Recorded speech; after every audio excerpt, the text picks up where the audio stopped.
السلام عليكم ورحمة الله وبركاته.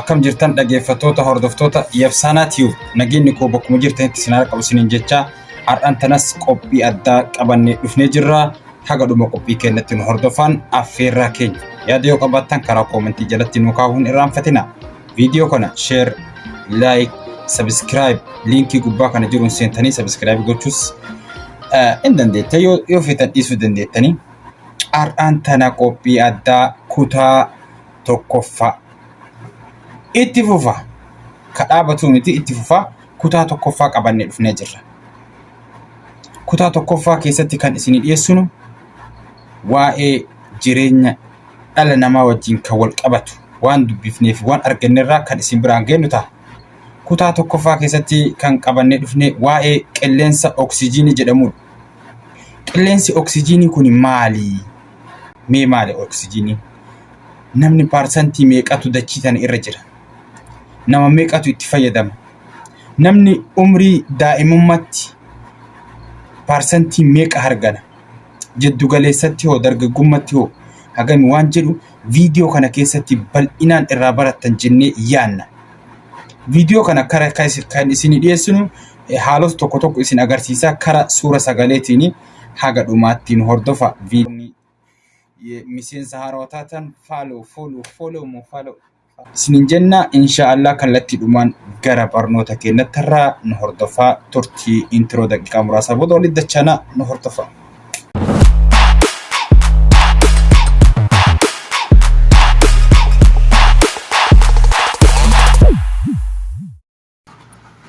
السلام عليكم ورحمة الله وبركاته. أكم جرتن دقيفتوتا أردفتوتا يبساناتيوم رانتنا قبين قبرني دفني واي كلنسا أكسجينيتيم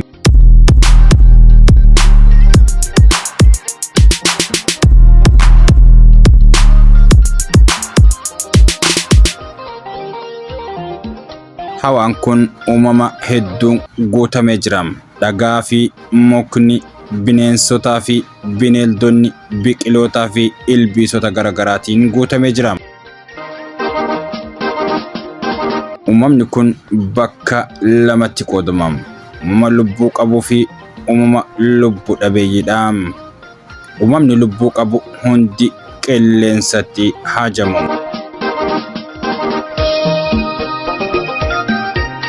Yeroo ammaa kana qilleensi harganutti jirra.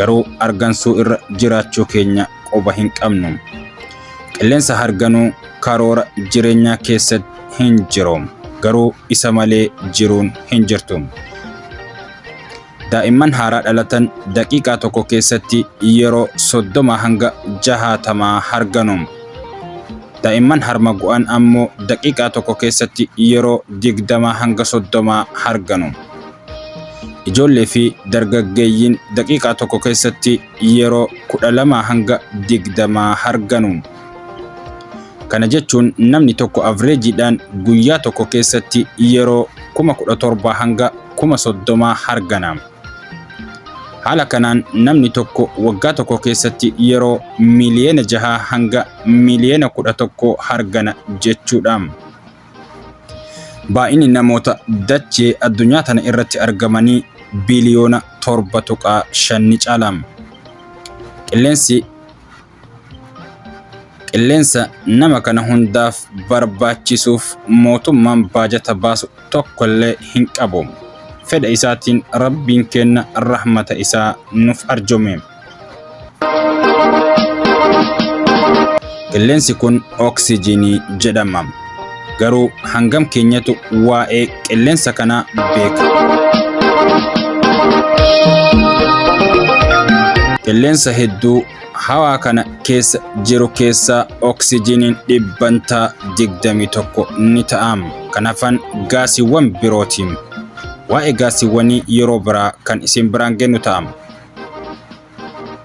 oksijiiniin kan argamu biqiloota irraayi kanaafuu biqiloonni naannoo keenyatti argaman hundi nyaata qofaaf akka nuun fayyannes beekuun barbaachisaadha oksijiiniin yeroo bishaanii fi sibiila wal tuqu ammoo sibiilli sun akka dandi'ayu godham oksijiiniin faayidaa biraatis nuuf qabam hedduun keenya oksijiinii hargansuu qofaaf nu tajaajila nutti fakkaata. Faayidaan oksijiinii kan biroo ibidda bobeessuudha. Osoo oksijiiniin jiraachuu baate ibiddi haala kamiinuu bobahuu hin danda'u. Kanaafuu faayidaan oksijiinii gadi fageenyaan xiinxaluutu nurraa eegama. Oksijiiniin kan uumamu biqiloota irraayi. Biqiloonni yeroo soorata isaanii qopheeffatan walnyaatiinsa isaanii keessatti raawwatamuun oksijiiniin uumama. Kana booda oksijiiniin uumame kana gara qilleensatti harganani. Nutis ammoo oksijiinii isaan gadi nuuf baasan kana gara keessatti ol fudhanna. Oksijiiniin qaama keenya keessa seenee soorata nuti sooranne keessa albuudota kaarboonii jedhamu xuuxee ofitti makama. Oksijiiniin kaarboonii walitti makame kun ammoo gaasii kaarboon daayoksayidii jedhamutti jijjiirama. Kana booda nuti sirna hargansuu fayyadamnee kaarboon daayoksayidii gara alaatti harganna. Qilleensi nuti hargannu kana ammoo biqiloonni nurraa fudhatanii bishaan isaanii keessa jirutti makan. Ammas irra deebiin bishaanii fi kaarboon daayoksayidii nurraa argatan fayyadamuun oksijiinii nuuf kennaniin. Nutis akkuma duraan san irra deebinee marsaa hargansuu keenya itti fufna. Nutis kaarboon daayoksayidii irraa haajaa hin qabnu. Akkuma nuti alatti baafneen biqiloonni fudhatu. Isaanis oksijiinii irraa haajaa hin qabaniin. Oksijiinii isaan of keessaa alatti darban nuti itti fayyadamna. Haala kanaan jiruuf jireenyi ilma namaatii fi biqiloota oksijiinii walitti hidhamaadha. Dhaggeeffattoota hordoftoota keenya, qophiin har'aaf qabannee dhufne kana fakkaata. Hanga qophii biraatiin walitti deebinutti turtii gaarii.